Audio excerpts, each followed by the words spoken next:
খবর শুনছেন আজকের সংবাদ ইউটিউব চ্যানেল থেকে। জানাবো আজকের বাছাই করা কিছু গুরুত্বপূর্ণ তাজা সংবাদ। খবরের শুরুতেই দেখে নেব আজকের সংবাদ শিরোনাম। বিজেপিতে কার বয়স কত? ৭৫ হলেই কি এরা পদ ছাড়বেন? ভাগবতের কথায় তোলপাড়। জন্মদিনের পার্টিতে ঘর বন্ধ করে কুপিয়ে খুন তৃণমূল নেতাকে।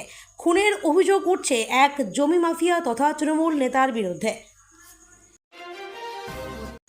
নয়া রাজ্য সভাপতিকে নিয়ে ক্ষোভে দল ছাড়লেন বিজেপির প্রভাবশালী বিধায়ক। রাজন্যাকে হঠাৎ ফোন বিজেপির সজলের, জেনে নিন দুজনের মধ্যে কি কথা হলো। অনুব্রত কাণ্ডে সাময়িক স্বস্তি বীরভূমের পুলিশ সুপারের, কি বলল হাইকোর্ট। দিল্লিতে ফের ভূমিকম্প, ৩৬ ঘন্টার মধ্যে পরপর দুবার কেঁপে উঠল দেশের রাজধানী অঞ্চল। বিক্ষিপ্ত ভারী বৃষ্টি, ভূমিধসে বিচ্ছিন্ন পশ্চিম সিকিমের একাধিক এলাকা, উদ্ধারে সেনা। আগে মনে পড়েনি সাম্প্রদায়িকের কথা, কাকে খোঁচা মারলেন ফিরহাদ। আবার একগুচ্ছ লোকাল ট্রেন বাতিল, দুর্ভোগে নিত্যযাত্রীরা। টানা বৃষ্টিতে ফুসছে নদী, জল ছাড়ছে ডিভিসিও। দক্ষিণবঙ্গের একাধিক জেলায় বন্যার আশঙ্কা। প্রথম স্ত্রীকে না জানিয়ে দ্বিতীয় বিয়ে, ঘটনা জানাজানি হতেই যা হলো তৃণমূলের ব্লক সভাপতির সঙ্গে। রাস্তার বেহাল দশা, সুতিতে খাটিয়ায় চড়ে হাসপাতালে আত্মহত্যা। বেলদায় তৃণমূল কর্মীর পরিত্যক্ত বাড়িতে ভয়ানক বিস্ফোরণ, গুরুতর আহত দুজন। কাঞ্চনের ব্যাপারে চিঠি গেল লালবাজারে, বউবাজার থানাকে তদন্তের নির্দেশ, প্রয়োজনে এফআইআর। পরিযায়ী শ্রমিকদের ভিন্ন রাজ্যে গিয়ে হেনস্থা, ভারতের সার্বভৌমত্বের ওপর আঘাত, মন্তব্য ফিরহাদের। ভারী বর্ষণে ভাসবে বাংলা, সতর্কতা জারি 11টি জেলায়। স্ত্রীকে নির্যাতন, পরকীয়ার অভিযোগে পদ খোয়ালেন তৃণমূল ব্লক সভাপতি।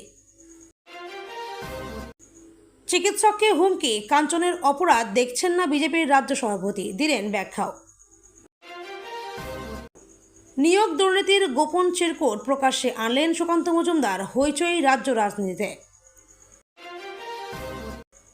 শওকতকে জেরা করলেই ভাঙড়ে খুনের সব ফাঁস হবে, দাবি নওশাদের। জবাবে কি বললেন তৃণমূল বিধায়ক। নাগরিকত্ব নির্ধারণ করা নির্বাচন কমিশনের কাজ নয়, কড়া বার্তা দিল সুপ্রিম কোর্ট। বিস্তারিত খবর শোনানোর পূর্বেই আপনাদের কাছে করব একটি ছোট্ট অনুরোধ, আমাদের চ্যানেল নতুন হয়ে থাকলে চ্যানেলটি সাবস্ক্রাইব করবেন। আসছি বিস্তারিত খবরে। লাতিন আমেরিকা ও আফ্রিকা সফর সেরে প্রধানমন্ত্রী নরেন্দ্র মোদী ঘরে ফিরছেন।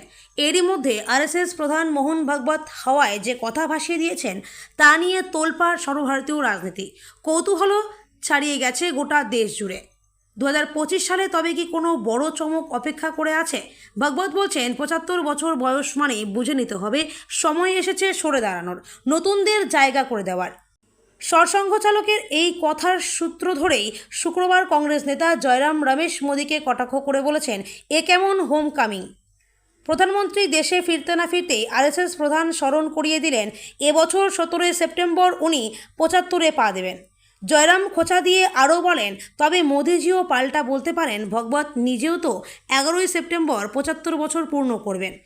এক তীরেই কি দুই নিশানা। জন্মদিনের পার্টিতে ঘর বন্ধ করে কুপিয়ে খুন তৃণমূল নেতাকে। খুনের অভিযোগ উঠছে এক জমি মাফিয়া তথা তৃণমূল নেতার বিরুদ্ধে।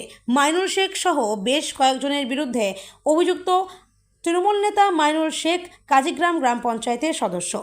এই গ্রাম পঞ্চায়েত সদস্য গত পঞ্চায়েত নির্বাচনে কংগ্রেসের হয়ে ভোটে জিতলেও পরবর্তীতে জেলা সভাপতি আব্দুর রহিম বক্সির হাত ধরে তৃণমূল কংগ্রেসে যোগদান করেন। ঘটনা মালদার ইংরেজ বাজারের লক্ষ্মীপুরে। জানা গেছে মৃত তৃণমূল নেতা আবুল কালাম আজাদ। এই ঘটনায় তার স্ত্রী শিউলি খাতুন সহ আরও 3 জন আহত হয়েছে। বর্তমানে তারা মালদা মেডিকেল কলেজ হাসপাতালে ভর্তি রয়েছে। তাদের প্রত্যেকের বাড়ি মানিকচকের গোপালপুর এলাকায়। দীর্ঘদিন ধরেই মৃত এই তৃণমূল নেতা ইংরেজবাজারের লক্ষ্মীপুরের স্থানীয় তৃণমূল সদস্য মাইনুল শেখের সাথে জমির ব্যবসা করত। তৃণমূল ছাত্র পরিষদের সদ্য বহিষ্কৃত নেত্রী রাজন্না হালদারের বিজেপিতে যোগদানের জল্পনা রাজ্য রাজনীতিতে নতুন যাত্রা যোগ করেছে। এই আবহে শুক্রবার বিজেপি নেতা সজল ঘোষের সঙ্গে রাজন্নার ফোনালাপ এই জল্পনাকে আরও উস্কে দিয়েছে। যদিও সজল ঘোষ আজকের সংবাদকে জানিয়েছেন তাদের মধ্যে দলে যোগদান নিয়ে কোনো কথা হয়নি। সজল ঘোষ সংবাদ মাধ্যমকে জানিয়েছেন তিনি রাজন্নাকে ফোন করে পরামর্শ দিয়েছেন যে অভিযোগগুলো তিনি টিভিতে প্রকাশ্যে করেছেন, সেগুলোর বদলে থানায় অভিযোগ জানানো উচিত। সজল বলেন, আমি ওকে ফোন করেছিলাম, বলেছি যে অভিযোগগুলো তুমি টিভির সামনে কান্নাকাটি করে করেছো সেগুলোর বদলে থানায় অভিযোগ করা উচিত। তিনি আরও জানান যে রাজন্নার সঙ্গে তার দীর্ঘদিনের পরিচয় রয়েছে এবং তারা বিভিন্ন বিতর্কে একসঙ্গে অংশ নিয়েছেন। রাজন্না তাকে জানিয়েছেন যে তিনি দলকে অভিযোগ করেছেন, যার উত্তরে সজল তাকে থানায় জানানোর কথা বলেছেন। লাগাতার বৃষ্টিতে উদ্বেগ বাড়ছে দক্ষিণবঙ্গের একাধিক জেলায়। ইতিমধ্যেই দামোদর ভ্যালির জলস্তর বিপজ্জনক হারে বাড়তে শুরু করেছে। তারই মধ্যে শুক্রবার সকালেই পঞ্চায়েত থেকে ছাড়া হয়েছে প্রায় 40,000 কিউসেক জল।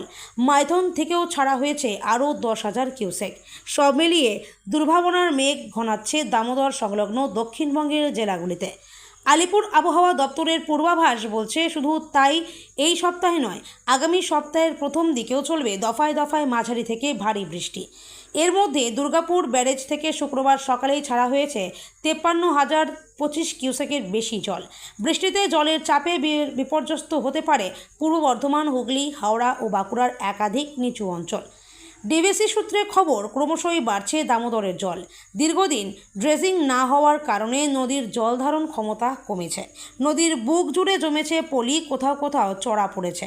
রাজ্য সরকারের দাবি, বহুবার কেন্দ্রীয় জলসম্পদ মন্ত্রকের কাছে এই বিষয়ে জানানো হলেও কার্যত কোনো সুরাহা হয়নি।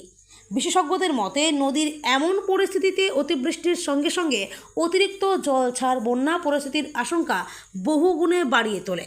বিশেষ করে হুগলি, পূর্ব বর্ধমান, হাওড়া ও বাঁকুড়ার মতো জেলা এখন রীতিমতো বিপদের মুখে। সব মিলিয়ে দক্ষিণবঙ্গের বড় অংশে ফের 2017 বা 2021 সালের বন্যার স্মৃতি ফিরে আসার শঙ্কা দেখা দিয়েছে। প্রশাসনের তরফে নিচু এলাকায় সতর্কতা জারি করা হয়েছে। তবে নতুন করে ডিভিসি জল ছাড়লে পরিস্থিতির আরও অবনতি হতে পারে বলেই আশঙ্কা স্থানীয়দের।